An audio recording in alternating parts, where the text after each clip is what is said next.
There have been so many forums, so many opportunities.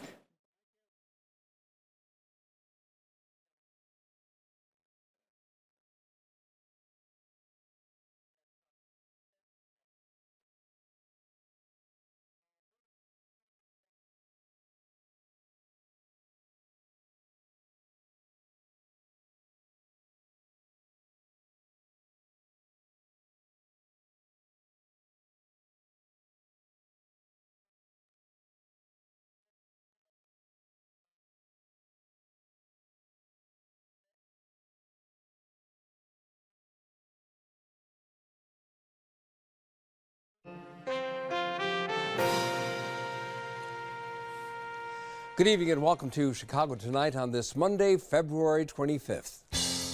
This man deserves to be locked up for the rest of his life. The latest on R. Kelly from the journalist who's been reporting, on the Chicago singer for decades. There have been so many forums, so many opportunities. Voters have to decide now. Election day is almost upon us. A detailed look at what the candidates for mayor were up to on this last day of campaigning. And in some wards, voters also face a large field of aldermanic candidates. We look at some of the key races to watch. Clearly, people in the city want change. They may want change, but with so many candidates to choose from, what are voters to think? Carol Marine and her panel share their thoughts on what may happen tomorrow. We will disagree at times on important things, but the work we all came here to do will get done. The governor struck a bipartisan tone in his budget speech. Here what the top Democrat and Republican in the state Senate think of Governor Pritzker's proposals. I just played jump rope. That's what I did as a kid. And a new generation of Chicago girls learns the ropes of double dutch. All that and more next on Chicago Tonight.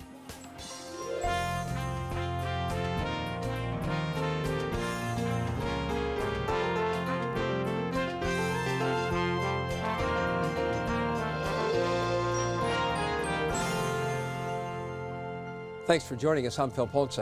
More fallout from the Jussie Smollett case. Brandis Friedman has that story and more of what's making news in Chicago tonight. Brandis. And Phil, a Chicago judge today granted Empire actor Jussie Smollett permission to travel out of state to meet with his lawyers while he's free on bond. Smollett posted the $10,000 cash last week after facing disorderly conduct charges for allegedly staging the racist, homophobic attack that he claims happened earlier this month. While his attorneys maintain his innocence, Chicago Police Superintendent Eddie Johnson appeared on ABC's Good Morning America, where he explained why he was so passionate in his defense of his department and the city. The Chicago Police Department has its issues with racism and excessive force and all of that, and I'm acutely aware of that. But we didn't earn this particular incident, and I just refuse to let us have to take that shot if I have evidence to the contrary. Johnson went on to tell GMA anchor Robin Roberts that the police department has even more physical and video evidence, as well as additional testimony that would disprove Smollett's version of events. A state inspector general says nearly 100 children died last year while in contact with the Department of Children and Family Services. The DCFS IG's 200-page annual report details a description of each child's death, along with how that child was in DCFS contact and recommendations for each case. They all occurred in the fiscal year between July 2017 and June 2018. The American Civil Liberties Union of Illinois is responding to the report, calling for new leadership at the department, saying, quote, "This report makes clear one thing: DCFS is broken. The past administration believed that problems in the agency could be covered by platitudes and public relations stunts. All the while, DCFS was failing at its core mission to protect children in our state." As for the weather, a chance of snow tonight and cloudy with a low around 13, then cloudy tomorrow with a chance of snow and a high near 26. And don't forget, you can get Chicago Tonight streamed on Facebook, YouTube, and our website, WTTW.com/news. You can also watch via podcast and the PBS video app. Now, Phil, back to you. Thank you, Brandis. After more than a decade since he was acquitted on child pornography charges, R. Kelly is back in the courtroom facing a new set of allegations.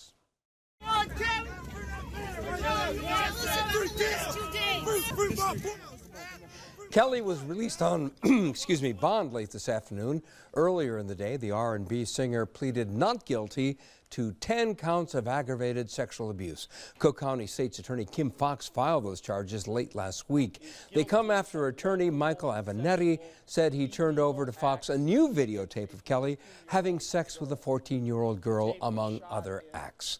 Here to discuss the latest developments is the journalist who first broke the story and has been covering R. Kelly for 24 years, Jim DeRogatis.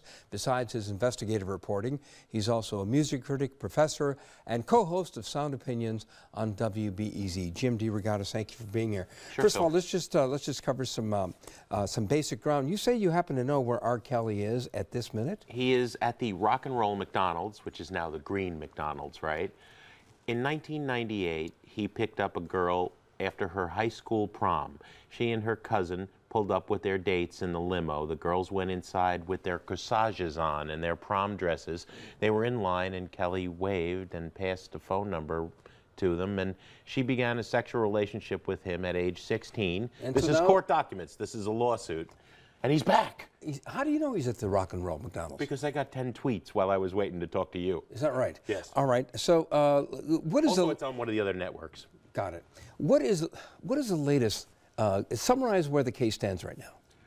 He was indicted on Friday for 4 victims. I don't think it's a very solid case in the state of Illinois. I don't think it comes close to the magnitude of his crimes. The first victim who sued him publicly, public information that Abden Palish and I reported in December 2000, that was a relationship that started in 1991. From 1991 to today, 28 years, I know the names, Phil, of 48 women he has victimized. Some of those have been published, many of them have, and many of them haven't because they've spoken to me confidentially. But 48 women, almost 30 years in the city of Chicago, every system in this city, police, courts, the South and West Side, the parents, the churches, Phil, everybody has failed these black young female victims. And in fact, that's what that was a point that attorney Michael Avenatti made when he said when he turned over a videotape to Cook County State's Attorney Kim Foxx, and let's listen to what he had to say. Over the weekend, we have encountered a number of additional witnesses who we have interviewed, who we are in the process of preparing to meet with prosecutors. Each of these witnesses describe a decades-long system of abuse by Mr. Kelly of underage girls. So this still is a moving target, this case, in that more potential witnesses, more potential victims, that is, could be coming forward. I think the movement's in New York. There is a sitting grand jury in the Southern District of New York that has been issuing subpoenas to people in Chicago and Federal elsewhere. grand jury. Federal grand jury. Federal grand jury based on an investigation by the FBI and the IRS. There is a second investigation in New York in the Eastern District. Federal has not yet gone to a grand jury. It's a 25-member task force of Homeland Security investigations. They're in charge of investigating sex trafficking and, Phil, as a student of pop music, as am I, violations of the Mann Act, transporting young women across state lines for immoral purposes. That's what put Chuck Berry in jail, federal prison, for 3 years in 1960. Let's take a look at, let's take a listen to what R. Kelly's defense attorney had to say regarding these new developments. Everybody is entitled to a defense. Everybody is entitled to the presumption of innocence. The questions that I'm getting asked are inconsistent with the presumption of innocence. We should all just be taking a step back. Mr. Avenatti doesn't decide how the case is decided. The prosecutor doesn't decide how the case is decided. I don't decide how the case is decided. All of this is ridiculously premature. Ridiculously premature? Why don't we go to the South and West Side? Why don't we take a little walk, 2 or 3 blocks in any direction? Why don't we see how many women come up to us and tell us about their cousin, their aunt, their daughter, their sister, their best friend? Phil, this has been the worst kept secret in Chicago for 28 years.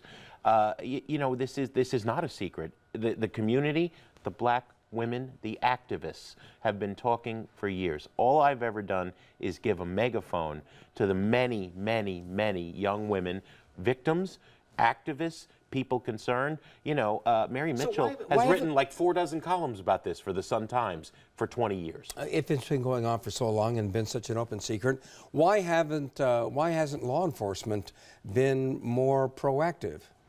Oh, they are. Every cop on the beat knew to watch Evergreen Plaza Shopping Mall, to watch the Rock and Roll McDonald's, to watch Kenwood Academy, where he went to school for 1 year and would return and cruise and pick up girls.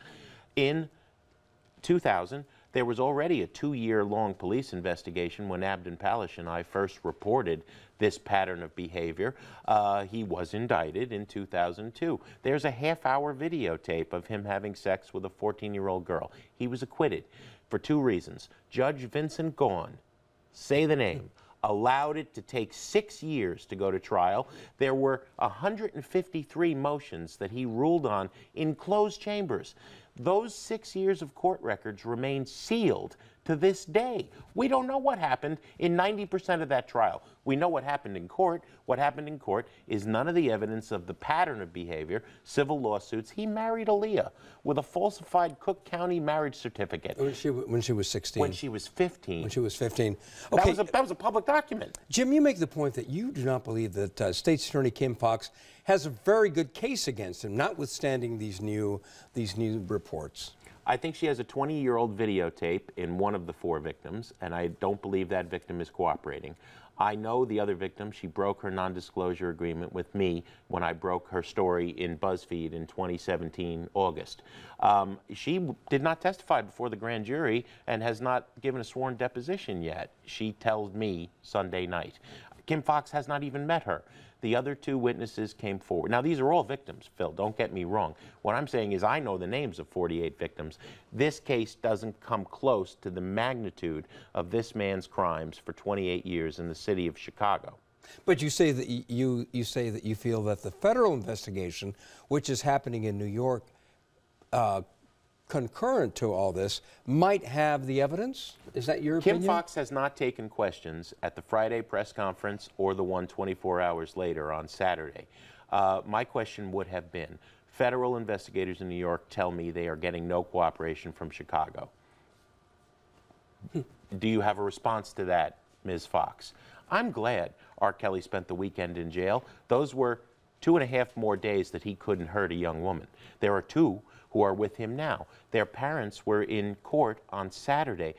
The one girl did not even turn around and look at them, Phil. When they say cult, when they say brainwashed, when they say Charles Manson, I think those are melodramatic terms, right? That we as journalists are, you know, reality TV. I've now heard this from dozens of black women, all right? We're not listening to the victims. We're not listening to the activists. And I'm a fat, white, 54-year-old rock critic, Phil. You want to trace my favorite albums? Let's do it. You know me, right? All I've done is listen to these women. All I'm doing is amplifying these women. I think that Michael Avenatti and Kim Foxx and Greenberg and the media are not listening to the women. They're missing the big story, that we've had the worst predator in the history of popular music, which is saying something. There have been many men who have mistreated women from the beginning of rock and roll. Chuck Berry, 3 years in jail, to Ryan Adams, exposed in the New York Times last week. This man, with his body count, outdoes all of them. When I am old, people are going to be asking me at 85, Professor DeRogatis, how did this happen for 30 years? And I don't know, Phil. I got a whole book about it, Phil. You know, how did it happen? Everybody failed, including journalists.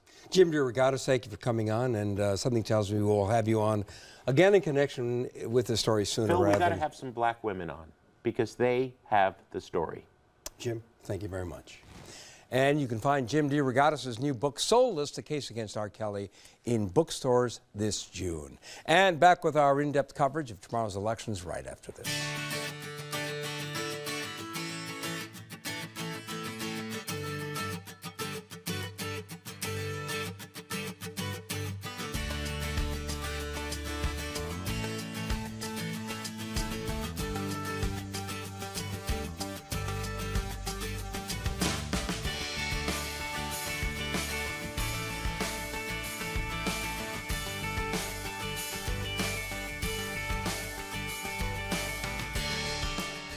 Still to come on Chicago Tonight, more than 150 candidates are running for alderman in Chicago. A look at some of the more contentious races.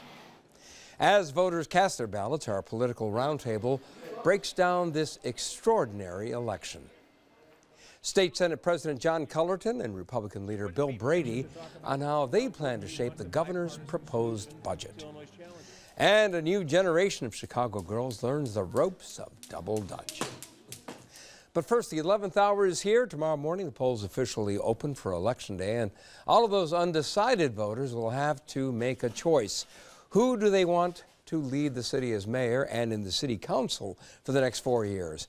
Eddie Rizzo will fill us in on some key aldermanic contests in a moment. But first, the 14 mayoral candidates made their closing pitches today, and parachutes followed.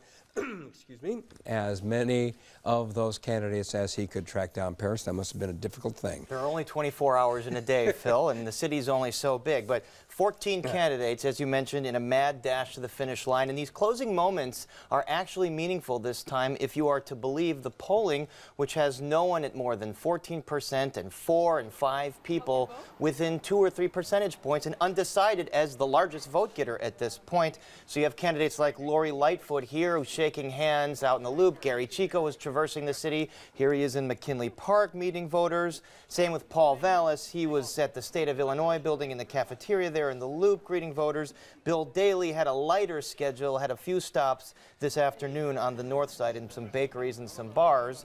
Gary McCarthy there also down in the Loop. Toni Preckwinkle stopped by her campaign office to help make phone calls with volunteers, and Susana Mendoza was on the far south side getting an endorsement of the United Auto Workers Union. We're also told that Willie Wilson and Paul Vallis right now, they just sent me a text, they are sitting together at the Bulls game courtside right now. They're Willie Wilson's tickets, so that bromance that perhaps started at the debate that you moderated where they were clasping hands together is continuing. So every single one of these candidates told us that they believe the momentum is on their side heading into the final hours. We've been at this for a very long time, and we've been traversing the city for months and months and months. And I think all of that hard work is paying off. I'm really optimistic, and I think the message that we've been delivering over the last 6 months is resonating. So you have to talk with everybody at train stops, coffee shops, businesses, you name it. We've been out talking. We've been riding the L today. Our legitimate polls that poll everyone across the city have shown that we are first, second, or third going into second, essentially tied for first place. There's like 4 or 5 of us that are in that mix. If people want change, they've got to vote for it. I'm offering real change. We feel real good about our operation tomorrow, but also the run-up to this. Early voting, identifying our voters, reaching, contacting them, staying in touch with them for not just the last week or last couple of days, but for weeks and weeks on end. Bill Daley just referred to early voting. Is there anything in the early voting scene that gives any hints as to what might be in the offing tomorrow? Phil, for all the talk of an anemic turnout thus far, it has picked up in recent days. Election authorities say there are more than 100,000 folks that have cast their ballots already. So compare this to 4 years ago where there were only 90,000 totals, and then in 2011, 73,000 total votes. That doesn't mean that the overall turnout is going to be higher when all is said and done tomorrow. It could just mean more people are opting to do this. There are also 36,000 plus mail-in ballots as of this morning that have yet to be filled in and mailed back into election authorities. So that is what has election officials worried, that if they don't get a lot of these, there might not be a result tomorrow night because they're going to have to count these votes as they come in the remaining days. So for that reason, authorities are saying that if you haven't mailed in a ballot just yet, come into a polling place and vote in person instead, because the authorities want to get this count done as soon as possible. If you have not returned your ballot today, just come into any one of our early voting sites. It will be fast and easy, despite the fact that we expect a large number of people to come in and vote. The ballot is so short, it'll only take a minute. All right, so as I give out some more election information, let's see that graphic of the 14 candidates one last time. So folks can register and vote on Election Day tomorrow. They just need 2 forms of ID with their home address on it. And then March 13th is the day that the numbers are officially certified by the Chicago Election Board, which is just a couple days before early voting begins in the runoff election. So they're very worried about getting this count done as soon as possible. And if it's very close, there could be court action taken or recount. And so there's some anxious days ahead. Sure sounds like it.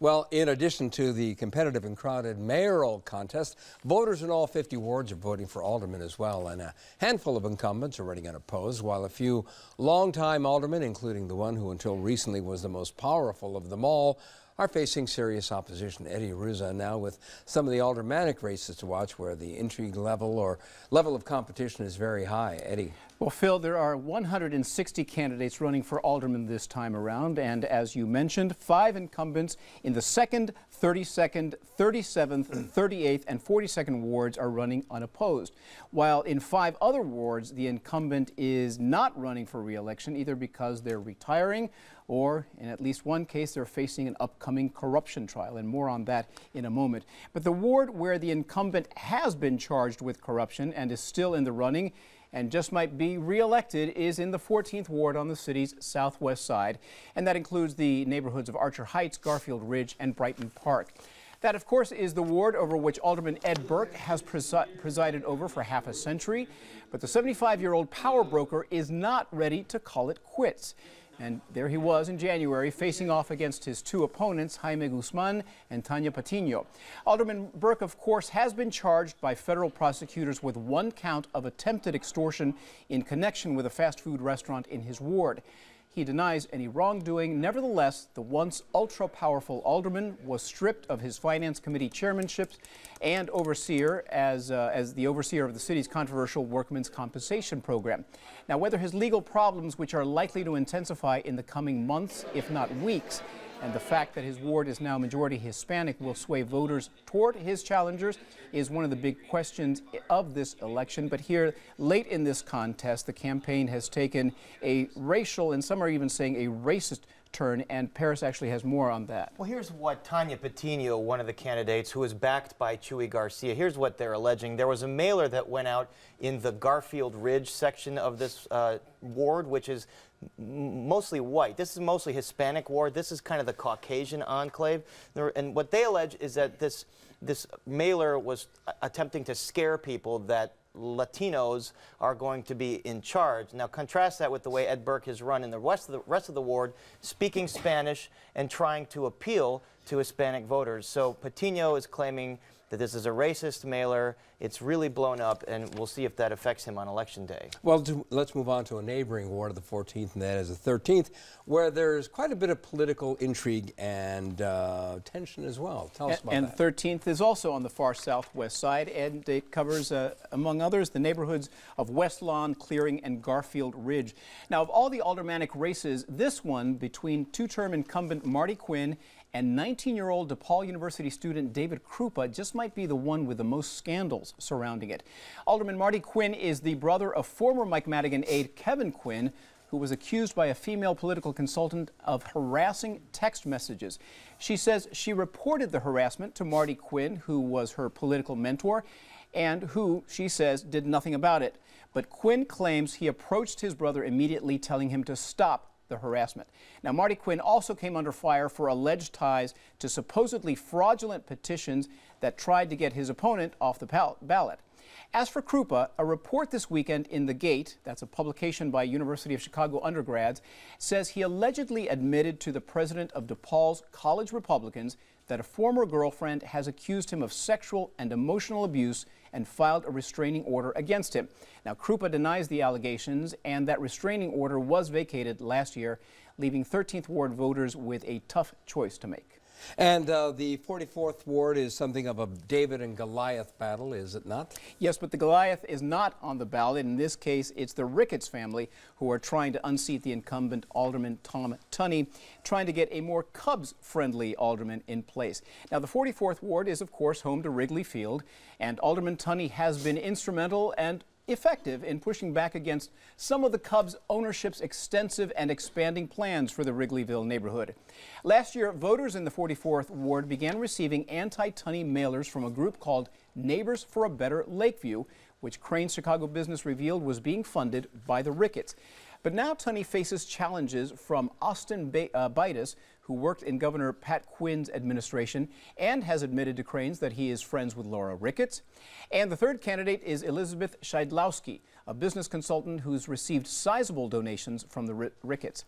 But Tunney still has ample support in the Wrigleyville and Boys Town communities. And Paris, this is also one where the result may not be what we expect, but maybe Tom Tunney has the strong backing of the community. And the Ricketts have made no secret about the fact that they want Tunney out of there, and that's caused a lot of consternation among residents in that ward, and even editorial boards who are saying, well, wait a second, we don't like the thought of one business, as popular as they may be, the Chicago Cubs, one business controlling what happens with development.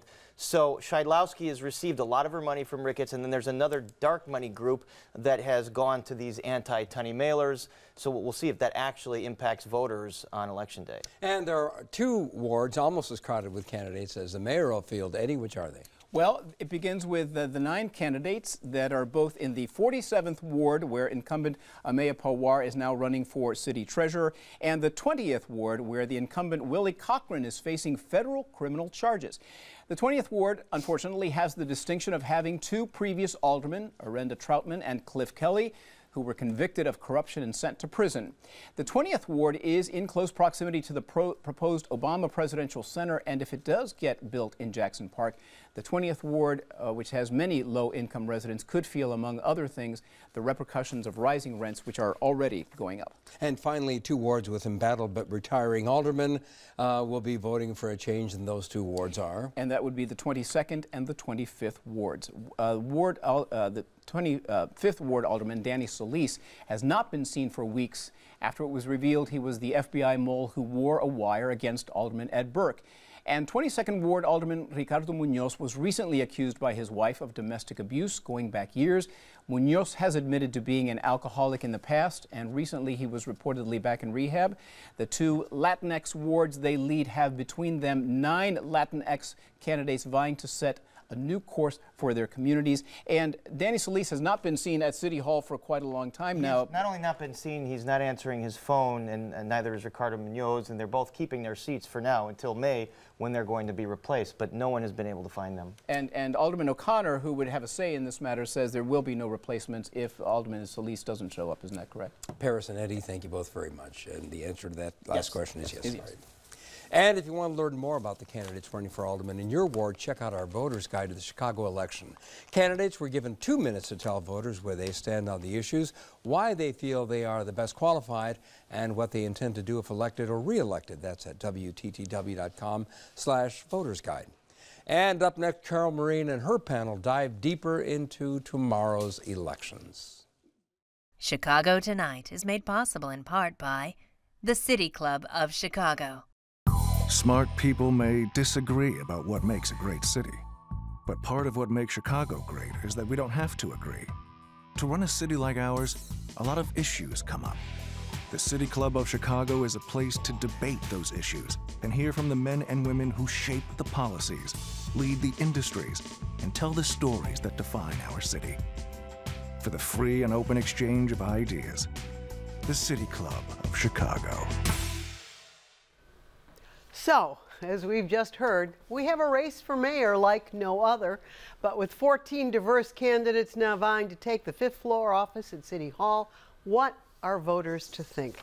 Joining us to share their insights are Craig Dellamore, political editor for WBBM News Radio, A.D. Quigg, political reporter for The Daily Line, and Greg Hines, political columnist for Crain's Chicago Business. Welcome all of you to Chicago Tonight.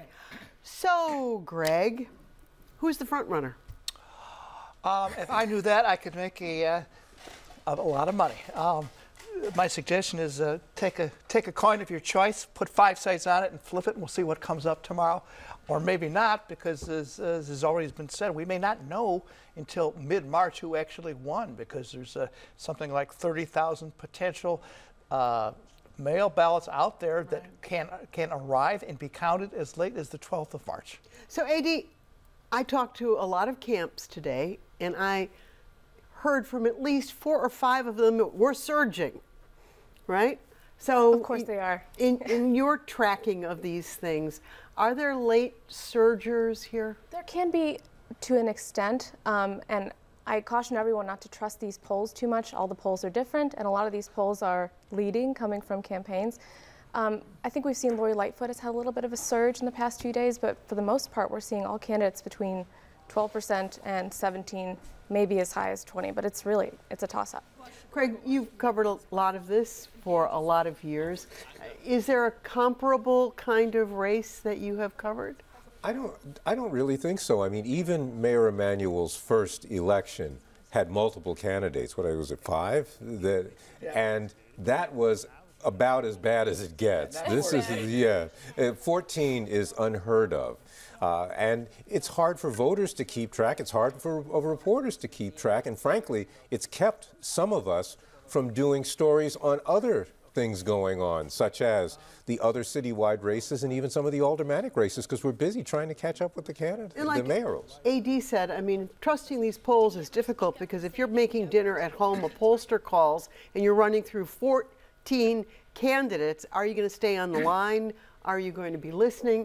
But so here comes some of the specific questions. Daley has the most money, but by all accounts, he has some of the highest negatives of any candidate. How do you reconcile those, Greg? If you talk to political pros, they'll say that not all these 14 are equal. They kind of come in 2 groups, and there's one group at the top. Preckwinkle is worth watching. Mendoza is worth watching. Daley is worth watching. A couple others are worth watching. Daley has a lot of money, but you don't want to be the front runner in American politics. Everybody goes after you. There's something like 1,400 rating points, which is a lot of negative ads against him now on TV. Well, his name is Daley, and there's a parking meter deal, and there's a Skyway deal, and there are lots of things that people hold against the whole family. For good reason, and and that has hobbled him a little bit in his effort to move ahead of Preckwinkle, but she's got her own problems with patronage abuses and who she hired and Ed Burke. Susanna Mendoza, who's another one kind of in the front group, has got her own problems. The problem is they all have big negatives. So Preckwinkle had a bad week last week, correct? Yes. She's had a bad few weeks. Yes. And so if you were going to characterize the problems that she's had in the last few weeks and whether she has surmounted those, where would you go? I would say that she isn't losing as much altitude as she could have, but frankly, a lot of the problems have been generated, if not by her own campaign, by friends of the campaign. So having to fire your top campaign advisor for anti-Semitic remarks, it's not something you plan for. After firing your chief of staff yes. and a bunch of other people. Your security detail. And having one of your supporters, Robert Martwick, get into a shouting match with Lori Lightfoot. And having hired Ed Burke's son. Yes, all of those things. Unforced errors. Yes. Okay, so she still has, I mean, in these numbers, these problematic numbers, nobody's got an overwhelming majority in any poll, good or bad, right? And the polls are going in different directions now. You can see 3 different polls that have 3 different people at the top. The highest I've seen in any poll is 22%. And that was Preckwinkle's own poll. That's Preckwinkle's own poll about Preckwinkle that shows her Which had had big Willie surprise. Wilson, I think, in 2nd place. So Lori Lightfoot has the Sun-Times endorsement. Daley's got the Trib and Cranes. Does it matter?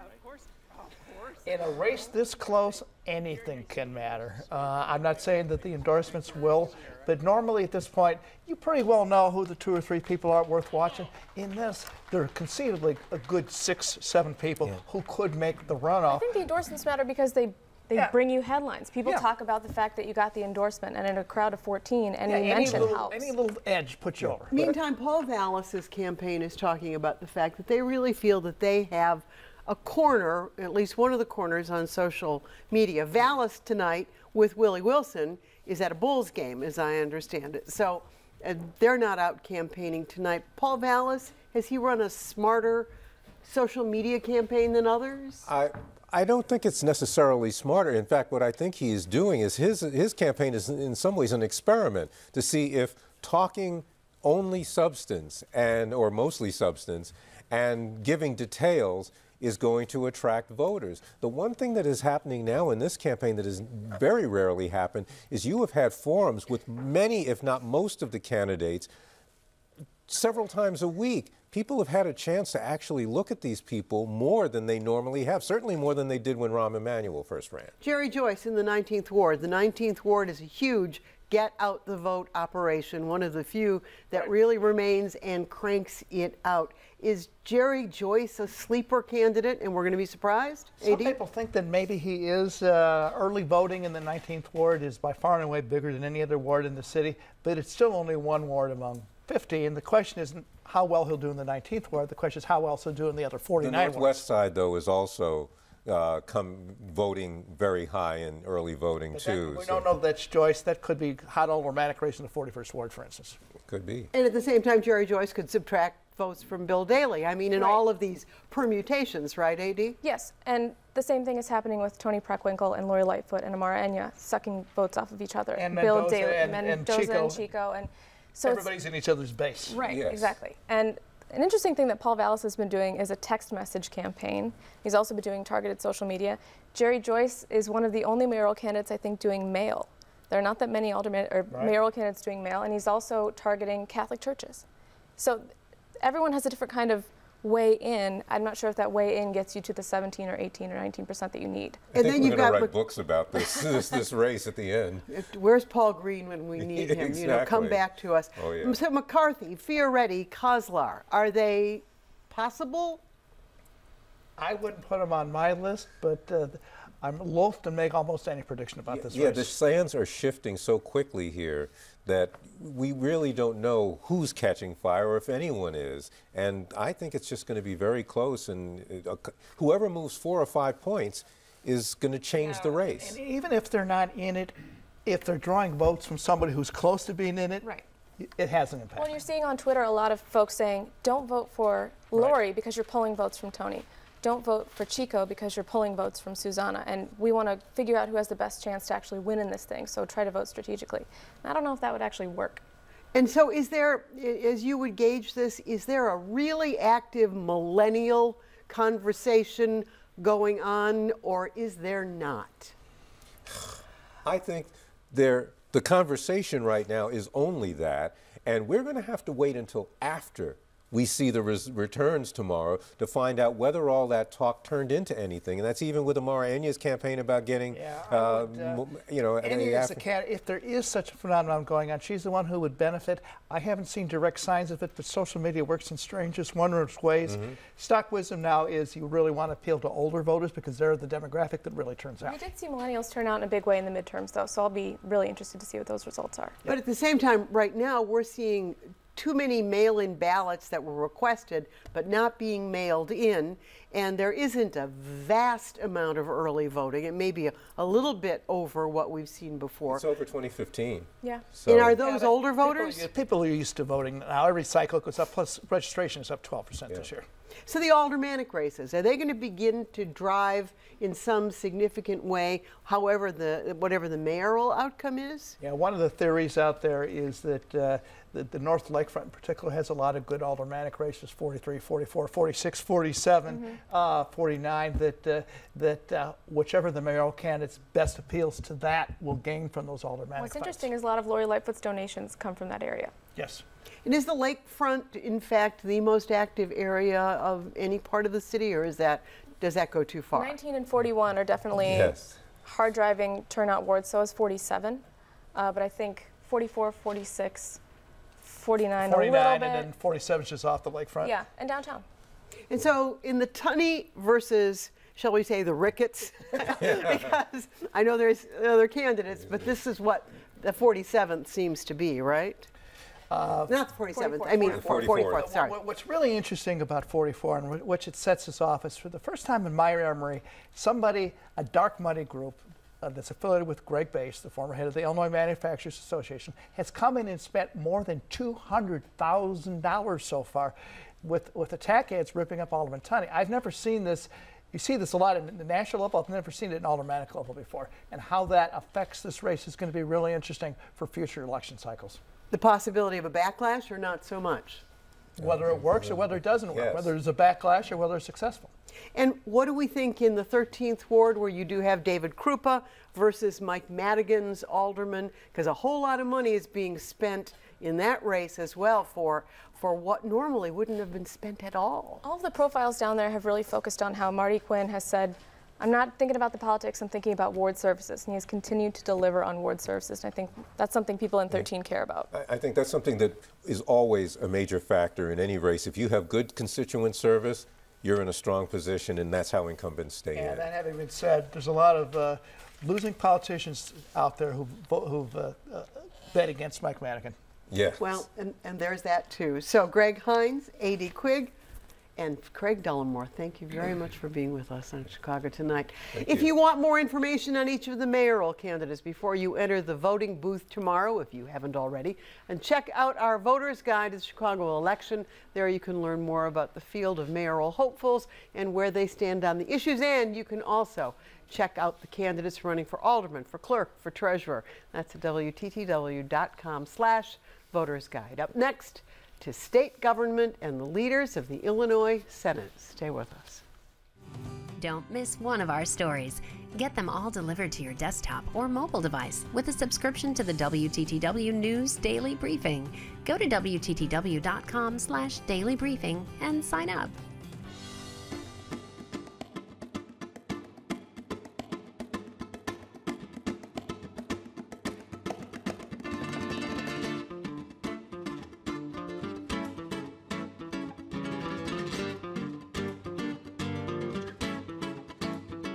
Last week, Governor J.B. Pritzker presented his first ever budget, one which he described as austere due to Illinois' troubled fiscal situation.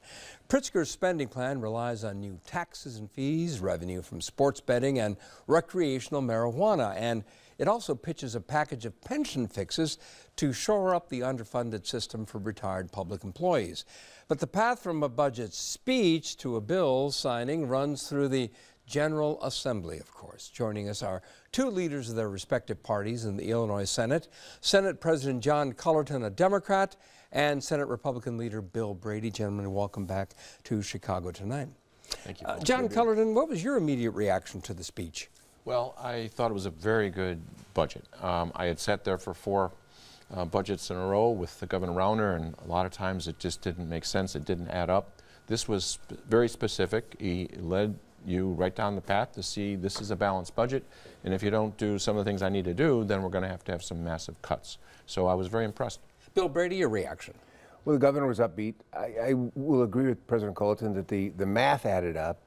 How he got to the math is difficult for us, and some of the things in it were difficult. Some are things we can support, though, as well. What are some of the things that are troublesome about how he got to that to the numbers? Well, probably the biggest one is the pension issue.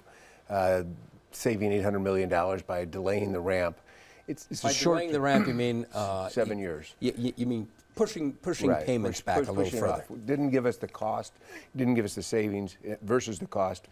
And the problem of it is we need a permanent fix, and I will be fully admit we have a real problem funding these pensions.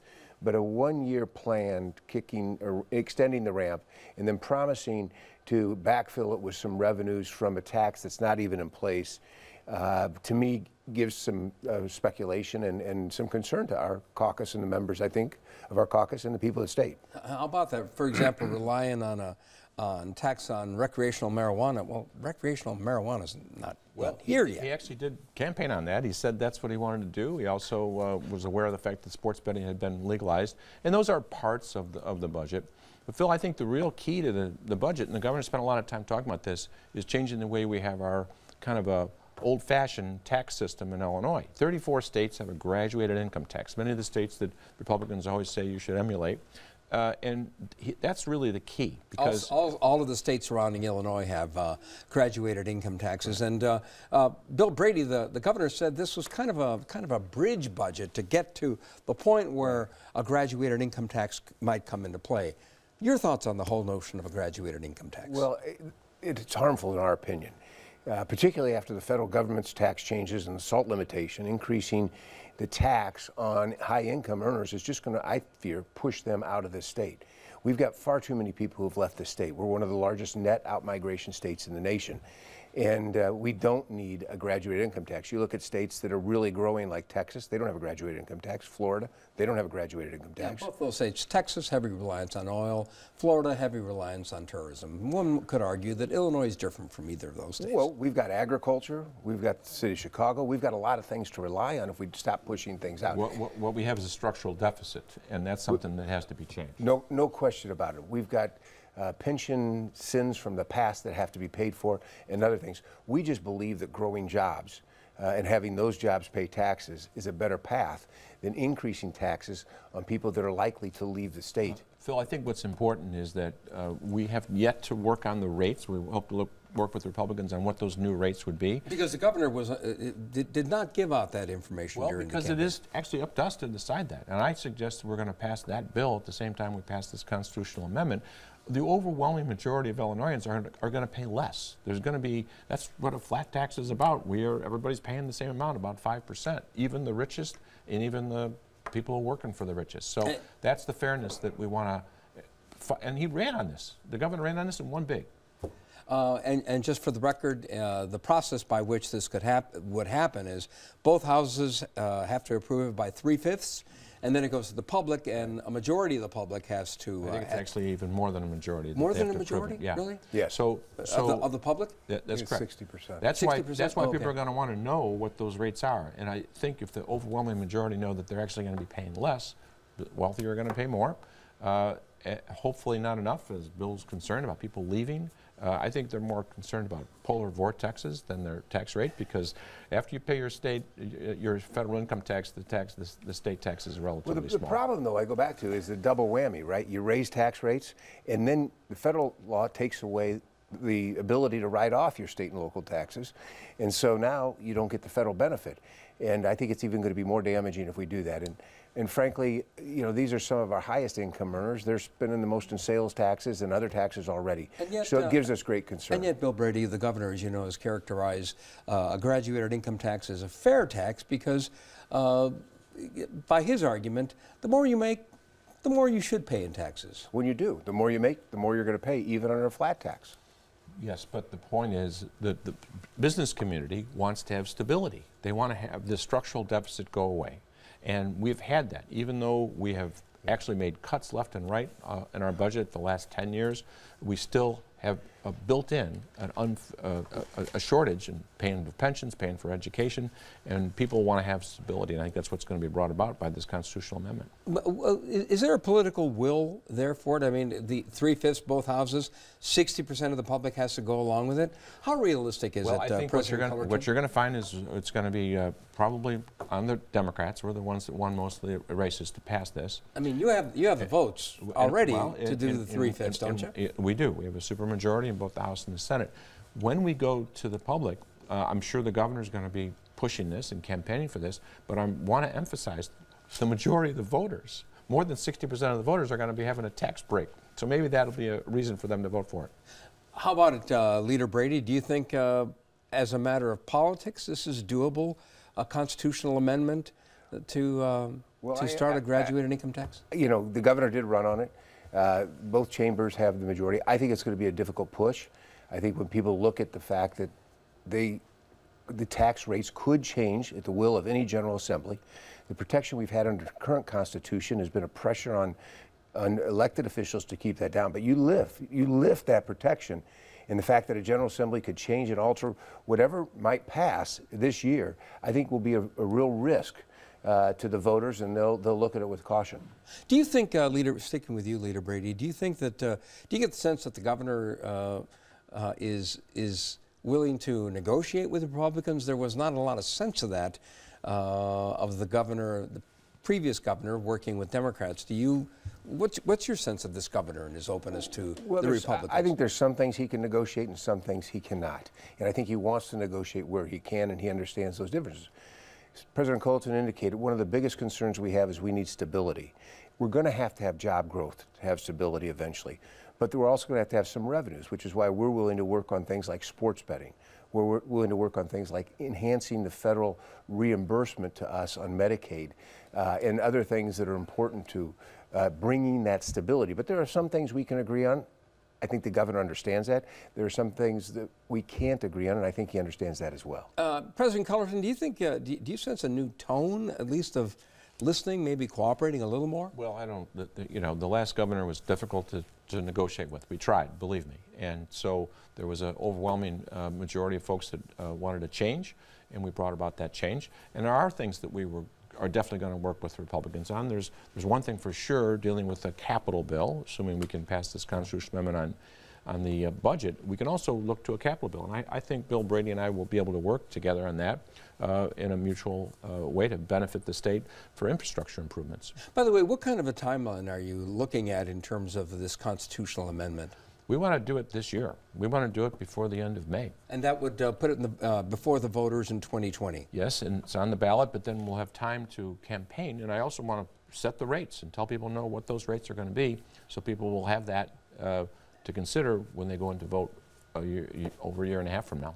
Bill Brady, as the leader of the opposition party in the Senate, what are your expectations? What are your hopes as far as the role that Republicans play in this administration? Well, President Cullerton indicated, we have a huge infrastructure need in this state.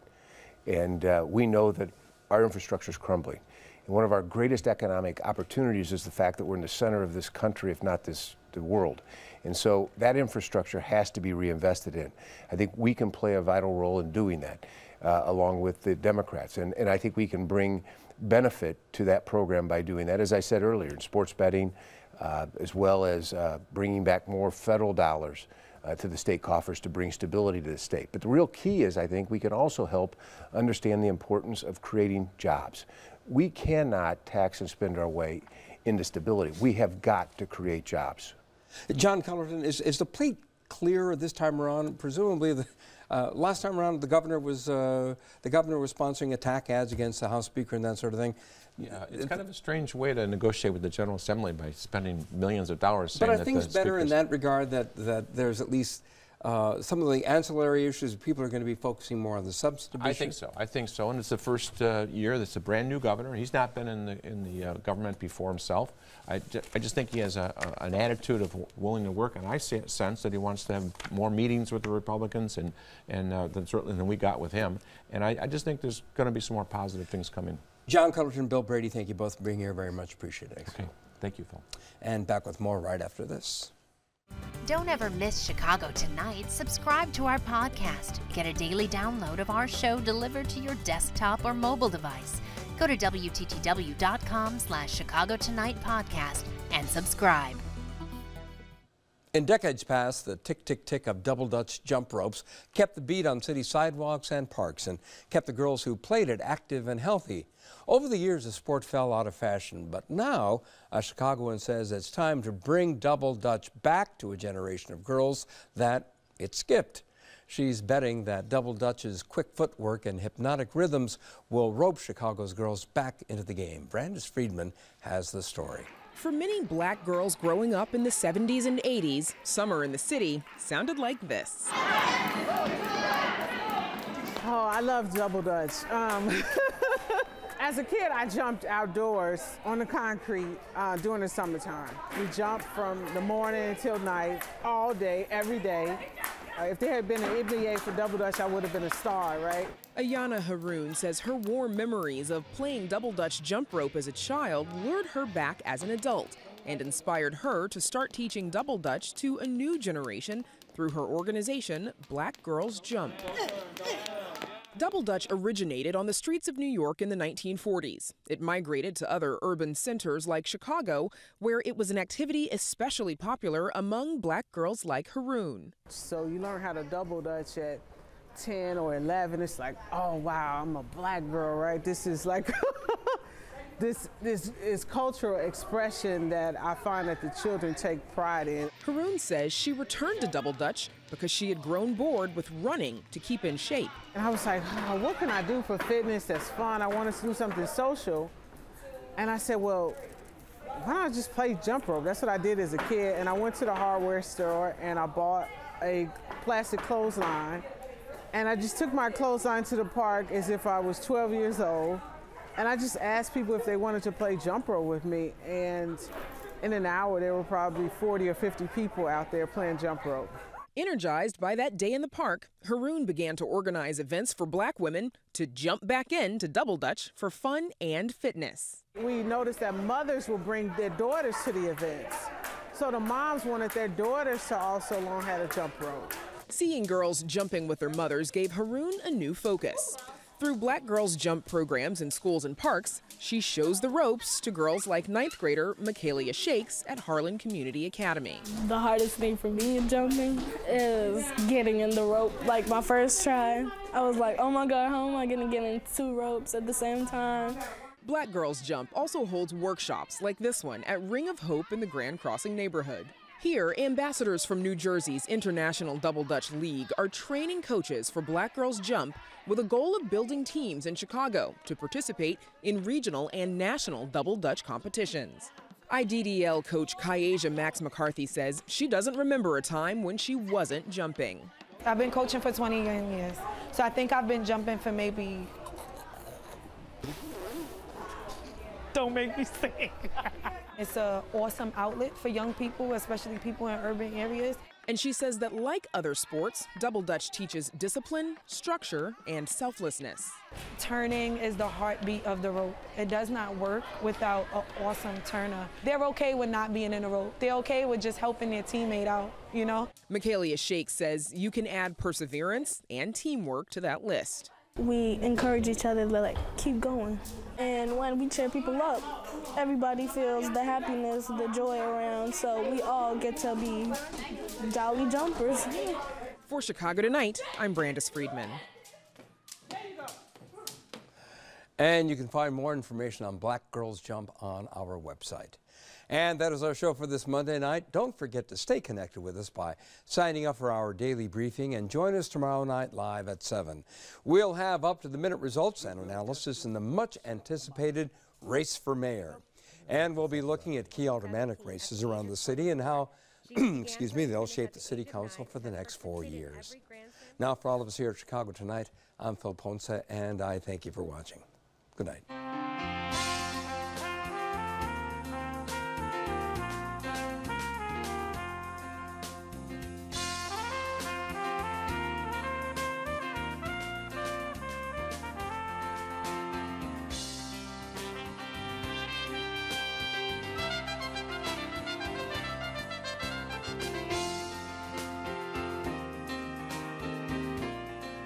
Closed captioning is made possible by Robert A. Clifford and Clifford Law Offices. Robert Clifford is a co-chair of the fundraising committee for events marking the 200th anniversary of the Courts of the Northern District of Illinois.